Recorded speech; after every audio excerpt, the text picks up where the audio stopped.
So first of all வந்து பார்த்திங்கன்னா இந்த டிஏ எக்ஸாம் பற்றி தான் பேசணும். நான் இந்த வருஷம் ஸ்டார்டிங்லேருந்து பார்த்திங்க அப்படின்னா அது ஃபாலோ பண்ணிகிட்டு இருந்தேன். இந்த 2024ஓட எக்ஸாம் கேலண்டர் பார்த்திங்க அப்படின்னா விட்டுருந்தாங்க. அப்போலேருந்து ஃபாலோ பண்ணிகிட்டு இருந்தேன். நோட்டிஃபிகேஷன் வரட்டும் பார்த்துக்கலாம் அப்படின்ட்டு நான் அசால்ட்டாக விட்டுட்டேன். நோட்டிஃபிகேஷன் வந்துச்சு. அதுக்கப்புறம் ஒரு ஷாக் இருந்துச்சு, 15 போஸ்டிங் தான் அப்படின்ட்டு. ஆஃப்டர் தட் வந்து பார்த்திங்க அப்படின்னா 15 போஸ்ட்டு தான், இதுக்குன்னே ப்ரிப்ரேஷன் பண்ணுறவங்க இருப்பாங்க. ஸோ அப்படி இப்படின்னு நம்ம ஒரு அந்த பாசிபிலிட்டிஸ்லாம் பார்த்தோம் அப்படின்னா கிடைக்கிறதுக்கான சான்ஸ் வந்து கம்மி அப்படின்ட்டு மைண்டில் வந்து பார்த்திங்கன்னா ஃபிக்ஸ் ஆகிடுச்சு. நான் அதுக்கப்புறம் பார்த்திங்கன்னா சிலபஸ்லாம் ஜெராக்ஸ் எடுத்தேன், என்னென்னலாம் பார்க்கலாம், எங்கேருந்துலாம் மெட்டீரியல்ஸ்லாம் கலெக்ட் பண்ணலாம். அப்புறம் நிறையா டிஏ வந்து காண்டாக்ட் பண்ண ட்ரை பண்ணேன்.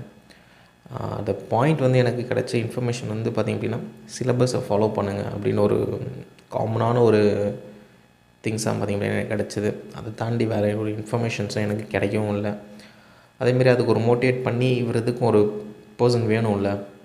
நம்ம ஒரு லைஃப்பில் வந்து ஒரு எப்படி சொல்லுது, ஒரு காலேஜ் படிக்கிற வரைக்கும் பார்த்திங்கன்னா ஒரு மோட்டிவேஷன் இருந்துக்கிட்டே இருக்கும். யூ ஹாவ் டு டூ, நீங்கள் பண்ணலாம், இதை பண்ணுங்கள், அதை பண்ணுங்கள் அப்படின்ட்டு ஒரு கைடோ இல்லை சம்திங், ஒரு ஸ்டாஃபோ இல்லை உங்கள் ஃப்ரெண்டோ, some person will be there right until your college. சரிங்களா? ஆஃப்டர் தட் அந்த காலேஜ் பீரியட் முடிஞ்சதுக்கு அப்புறத்துலேருந்து பார்த்திங்க அப்படின்னா you have to motivate yourself. சரிங்களா?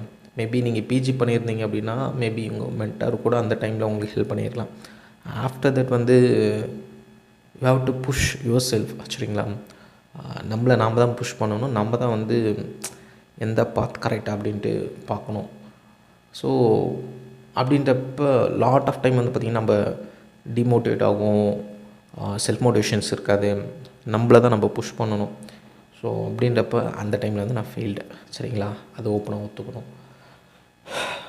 ஸோ அதனால் இன்னும் 20 days தான் இருக்குது இந்த எக்ஸாமுக்கு. ஸோ நிறைய பேர் வந்து இன்ஸ்டாகிராமு, அப்புறம் வாட்ஸ்அப், அப்புறம் யூடியூப்லேயும் பார்த்திங்க அப்படின்னா அது ப்ரிப்ரேஷன் வீடியோ போடுங்க, அப்புறம் வந்து பார்த்திங்கன்னா நோட்ஸ்லாம் இருந்துச்சு அப்படின்னா கொஞ்சம் சொல்லுங்கள் அப்படின்னு சொல்லியிருந்தாங்க. ஸோ அதுக்காக தான் மெயினாக இந்த வீடியோ பண்ணது. ஸோ இன்னும் 20 days தான் இருக்குது. நானுமே வந்து வீடியோஸ் எதுவுமே போகிறதில்ல.